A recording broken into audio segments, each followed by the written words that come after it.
आज हम पढ़ रहे हैं सिंपल इंटरेस्ट और सिंपल इंटरेस्ट के कुछ अच्छे क्वेश्चंस भी कर रहे हैं।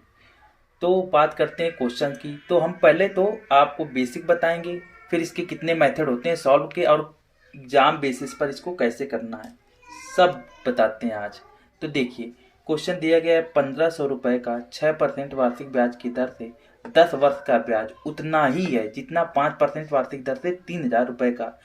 तो टी वर्ष का है तो टी का मान ज्ञात करना है। यहाँ देखिए क्या दिया है, ब्याज उतना ही है जितना की, तो इसका मतलब ब्याज बराबर है। तो पहले बात करते हैं, यहाँ पे प्रिंसिपल कितना दिया है 1500 रुपये और रेट ऑफ इंटरेस्ट कितना दिया है 6%, टाइम कितना दिया है 10 वर्ष। तो ये पहला केस है। दूसरे केस में प्रिंसिपल कितना दिया है 3000 रुपये, ठीक है, और रेट ऑफ इंटरेस्ट कितना दिया है 5%, लेकिन समय जो दिया है वो टी दिया है। तो इसमें देखते हैं, पहले एस आई निकाल लेंगे। तो इसका पहले एस आई क्या होगा, तो देखिए हाँ ये 6% है, 6% की दर से 6% की दर से 10 साल का ब्याज क्या होगा 60%, 60% ब्याज होगा 60% की दर से, है ना। तो क्या कहेंगे 6% की दर से 10 साल का ब्याज कितना हो जाएगा, 6% की दर से 10 साल का ब्याज कितना हो जाएगा, ब्याज होगा 60%। तो ये 60% किसका होगा, मूलधन का, यानी 500 का 60% ये आपका ब्याज होगा। 15 छक्का 90, तो कितना हो जाएगा 900 रुपये आपका ब्याज आएगा। ये क्या है, सिंपल इंटरेस्ट एस आई होगा। तो इसके बाद हम क्या कहेंगे कि एस आई कितना है 900 रुपये, जो इसका एस आई वो भी इसका भी एस आई होगा 900 रुपये। इतनी बात है समझ, 900 रुपये इसका एस आई होगा। तो हम ये कहेंगे 3000 का एक साल का ब्याज क्या हो जाएगा, 3000 का एक साल का ब्याज कितना हो जाएगा, 3000 का एक साल का ब्याज क्या होता है 5%, 3000 का 5% क्या हो जाएगा 5 या 15, 150 रुपये हो जाएगा। ठीक है, 150 रुपये एक साल का ब्याज 150 रुपये है, तो ब्याज 900 रुपये, 900 रुपये कितना हो जाएगा। अब देखिए अगर जो एक साल का ब्याज 150 है तो 900 रुपये मिलने में कितना टाइम लगेगा, 150 का 900 में भाग देंगे कितना आएगा 6 साल, तो 6 साल का समय लग जाएगा। अब देखिए ये तो हो गया बेसिक तरीका। अब इसको एग्जाम में कैसे अप्रोच करेंगे वो देखते हैं। अब देखिए इसको एग्जाम में कैसे करेंगे, ये देखिए हमें दोनों का एस आई बराबर है, यानी SI1 बराबर SI2। एक का मान लेंगे P1, देखिए एक मूलधन P1 R1 T1 बराबर P2 R2 T2, ऐसे मान लेंगे। अब देखिए इस केस में P1 की वैल्यू कितनी है 1500 रुपये, R1 की वैल्यू कितनी है 6 रुपये, समय कितना दिया है 10 पहले केस में। दूसरे केस में P2 3000 है, R2 कितना है, अब ये देखिए अपॉन 100, जो अपॉन 100 कट जाएगा, इस वजह से हमने अपॉन 100 नहीं लिखा है। R2 की वैल्यू कितनी है, R2 देखिए R2 कितना है 5 और समय T है। अब इसको जब सॉल्व करेंगे तो देखिए 1500 का जब काटेंगे 2 बार कट जाएगा, ठीक है। ये 60 बराबर 5 दूनी 10 T, तो T की वैल्यू आएगी 6 साल, ये आपका आ गया 6 साल। तो एक कॉन्सेप्ट ये है कि एस आई इक्वल टू क्या होता है PRT अपॉन 100। तो हमने कहा अगर जो एस आई कॉन्स्टेंट है, अगर एस आई ये कॉन्स्टेंट है, अगर ये कांस्टेंट है, तो हम ये कहेंगे कि एस आई डिपेंड करता है PRT पर, एस आई डिपेंड करता है PRT पर। अगर एस आई कॉन्स्टेंट है तो P की वैल्यू क्या होगी 1/RT, P की वैल्यू 1/RT हो जाएगी, ठीक है, यानी P की वैल्यू 1/RT हो जाएगी। अब देखिए जो P है वो प्रिंसिपल कितना है 5000 और 3000, प्रिंसिपल का रेशियो कितना है 1500 और 3000, 1500 और 3000, यानी प्रिंसिपल का रेशियो 1:2 है।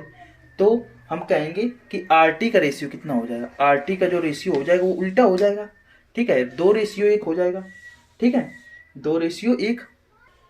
तो पहले केस में RT क्या है, देखिए पहले केस में RT जो है, पहले केस में RT R की वैल्यू कितनी है 6 और T की वैल्यू 10, तो 6 × 10 यानी 60%। तो 2 की वैल्यू 60%, तो 1 की वैल्यू कितनी आ जाएगी, 1 की वैल्यू आ जाएगी 30%। अब 30% में क्या है, 30% में ये 5% और T है, तो 5 और इंटू टी, 5 इंटू टी बराबर क्या है 30%। तो T की वैल्यू कितनी आ जाएगी 6 साल, ये 6 साल, इस तरह से आपका आंसर। अब देखिए यहाँ किसी धन का 8% वार्षिक दर से 7 वर्ष का ब्याज उतना ही है जितना कि 8000 रुपये का। देखिए ब्याज उतना ही है, इसका मतलब एस आई कॉन्स्टेंट है, एस आई कॉन्स्टेंट है। जब हमें बताया एस आई किस पे डिपेंड करता है PRT पर, अगर एस आई कॉन्स्टेंट हमें बताया P की वैल्यू क्या होगी 1/RT, ठीक है। तो यहाँ RT की वैल्यू देखिए दी गई है, RT कितना है R इंटू टी, 8 सत्ते 56 रेशियो यहाँ कितना है 14 × 2, 14 दूना 28, तो 56/28 की ये 56 ही रेशियो 28, 2/1 हो गया। RT की वैल्यू इतनी है तो प्रिंसिपल की वैल्यू उसका उल्टा, अगर ये RT की वैल्यू 2/1 तो प्रिंसिपल की वैल्यू उल्टी कर देंगे तो इसको 1/2 कर देंगे, 1/2 करेंगे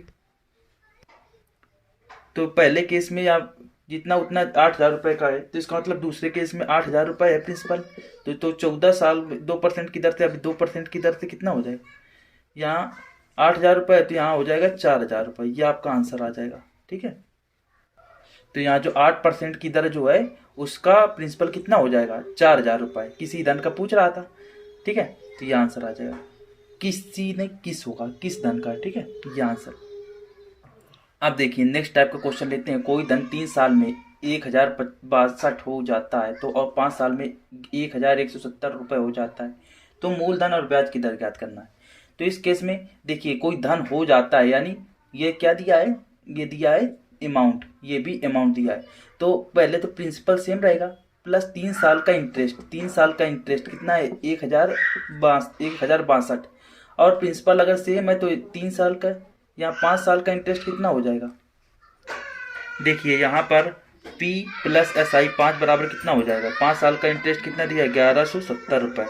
अब यहाँ पर 3 साल का, अब ये देखिए इनको घटा देंगे तो यहाँ पर ये माइनस हो जाएगा, यहाँ भी माइनस हो जाएगा, यहाँ भी माइनस। हम क्या करेंगे, ये इस इक्वेशन सेकेंड और ये फर्स्ट, सेकेंड में फर्स्ट घटाएंगे तो ये SI 5 में SI 3 घटाएंगे तो SI 2 साल का इंटरेस्ट आएगा। अब 1,170 में 1,062 जब घटाएंगे तो आ जाएगा 108, तो 2 साल का इंटरेस्ट इतना है तो 1 साल का इंटरेस्ट कितना हो जाएगा, तो 2 का इसमें भाग देंगे तो कितना हो जाएगा, ये आएगा 54 रुपये। तो अब हमें यहाँ इस इक्वेशन से हम क्या करेंगे, इस इक्वेशन से हम P की वैल्यू निकालेंगे। तो P प्लस 1 साल का इंटरेस्ट 54 रुपये, तो 3 साल का इंटरेस्ट कितना हो जाएगा, तो 3 से इसमें गुणा करेंगे तो 4 × 12 तो 162 हो जाएगा। 162 बराबर 1,062, तो अब प्रिंसिपल की वैल्यू कितनी हो जाएगी, 1,062 में जब 162 घटाएंगे तो आपका आ जाएगा 900 रुपये, 900 रुपये आया प्रिंसिपल।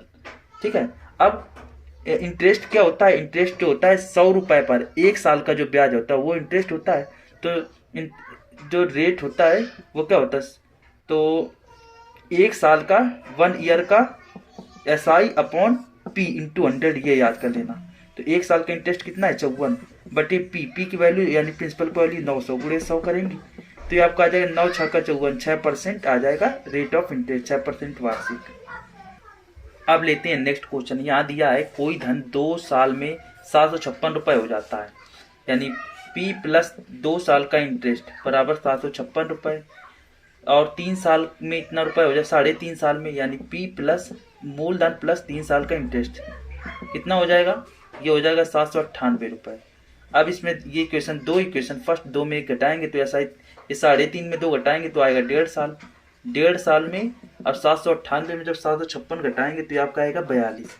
तो SI 1 साल का क्या हो जाएगा, ये 42 बटे 1.5 पे कितना हो जाएगा, 15 दूना 30, 15 दूना 30, अब बचा 120, 15 चौको 60, 15 15 15 15 7 105, 15 8 120, यानी 1 साल का इंटरेस्ट आ जाएगा 28 रुपये, 1 साल का इंटरेस्ट आ जाएगा 28 रुपये। तो 1 साल का 28 रुपये, तो इस वाली इक्वेशन से 2 साल का इंटरेस्ट निकाल लेते हैं, या SI2 2 साल का इंटरेस्ट 2 56 हो जाएगा बराबर 756 रुपये, 756 रुपये। तो P की वैल्यू क्या आएगी, 756 माइनस 56 तो कितना हो जाएगा 700 रुपये, यानी P की वैल्यू 700। अभी रेट का फार्मूला हमने बताया कि 1 साल का इंटरेस्ट यानी इंटरेस्ट ऑन 1 ईयर, 1 साल का इंटरेस्ट कितना 28, 1 साल का इंटरेस्ट 28 बटे प्रिंसिपल 700 × 100 करेंगे तो आपका आ जाएगा 20 कैंसिल, 7 चौको 28, 4%। तो रेट की वैल्यू क्या आएगी 4% वार्षिक। तो ये प्रिंसिपल आ गया इतने रुपए और इतने रुपए वार्षिक, ये आ गया ब्याज की दर।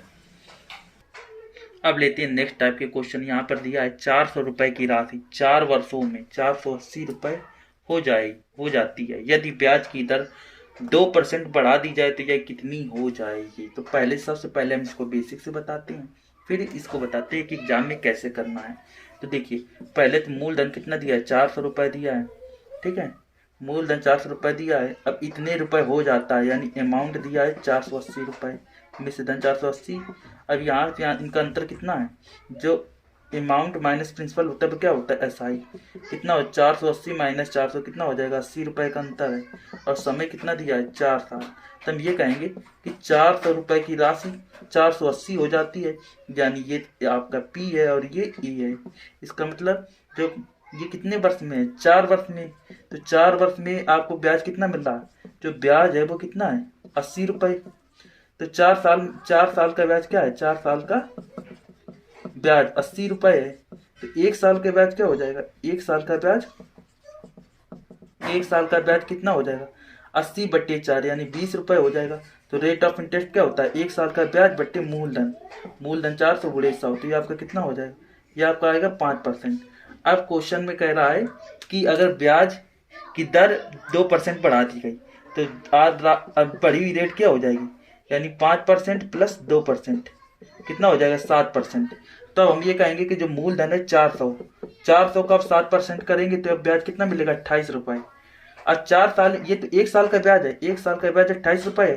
तो वैसे 4 साल का ब्याज क्या हो जाएगा, 4 साल का ब्याज कितना हो जाएगा, 28 गुणे 4। तो कितना हो जाएगा, 28 चौको 112, 28 चौको 112। अब अमाउंट क्या हो जाएगा, प्रिंसिपल प्लस इंटरेस्ट 4 साल का, तो आपका आ जाएगा 512 रुपये। ये आपका आंसर है। अब आपको बताते हैं एग्जाम ओरिएंटेड अप्रोच। तो देखिए, जैसे कह दिया जाए 400 रुपये, जो 400 रुपये हैं वो कितने हो जाते हैं, 480 रुपये हो जाते हैं 4 साल में, है ना, 4 साल में हो जाते हैं। ये है प्रिंसिपल, ये है अमाउंट। हम कहेंगे 2 साल में 4 वर्ष की दर से कितना बढ़ा है, 2 साल में, या सॉरी ये 2% है, 2% की दर से 4 साल में कितना ब्याज मिलेगा, 4 दूना 8%, 8% मिलेगा। तो हम क्या करेंगे, 400 का 8% निकाल देंगे, 8 चौको 32, तो कितना हो जाएगा, 8 चौको 32 रुपये हो जाएगा।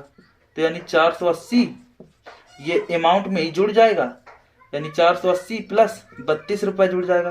तो आपका कितना हो जाएगा, 512। सीधा आपका ये आपका आंसर हो जाएगा। आई होप आपको ये सब कॉन्सेप्ट समझ में आए होंगे। आज के लिए बस इतना। नेक्स्ट वीडियो में फिर और इंटरेस्टिंग क्वेश्चंस के बारे में डिस्कस करेंगे। Thank you.